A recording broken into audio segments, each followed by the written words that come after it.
रूपम recording studio Jiva Chowk Madhubani.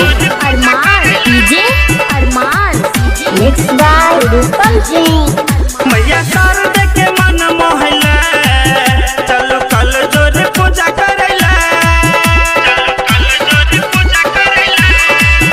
मैया शारद के मन मोहला चलो कल जोर पूजा करैला विद्या देथिन मैया यो पार लगेथिन नैया यो चलो बहन सब खर्च भरला चलो कल जोर पूजा करैला मैया शारद के मन मोहला चलो कल जोर पूजा करैला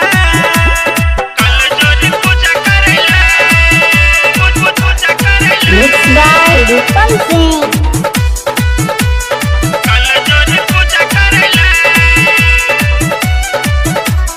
DJ Arman Adapur Rupam recording studio Jiva Chowk Madhubani. हे चलो मैया दुआर ओते करब गुहर बिना बादल के आसन लगाबो भक्त हंस पर सवार अथिन मैया हम सब मिल जुल मंगल गाबो हे चलो मैया दुआर ओते करब गुहर बिना बादल के आसन लगाबो भक्त हंस पर सवार अथिन मैया हम सब मिल जुल मंगल गाबो खुल देथिन किस्मत के द्वार छथिन विद्या के माँ भंडार चलू कल जोरी पूजा करले मैया शारद के मन मोहला मैया शारद के मन मोहला चलू कल जोरी पूजा करले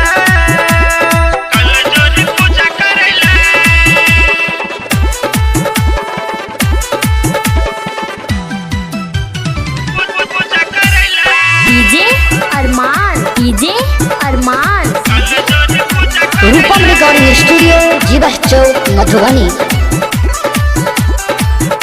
मिक्स बाय रूपम सिंह। मिलल बताए ही बेर करू पूजा में नहीं देर मैया शारद के शरण में चलो देथिन विद्या माँ बुद्धि छी हमने रे बुद्ध लत आरती थाली के चलो मिलल बताए ही बेर करू पूजा में नहीं देर मैया शारद के शरण में चलो देथिन विद्या माँ बुद्धि छी हमने रे बुद्ध लत आरती थाली के चलो सुनथिन ओम के मैया यो कहे शीतल गवैया यो चलो कल जोरी पूजा करला मैया शारद के मन मोहला मैया शारद के मन मोहला चलो कल जोरी पूजा करला रूपम रिकॉर्डिंग स्टूडियो जीवा चौक मधुबनी।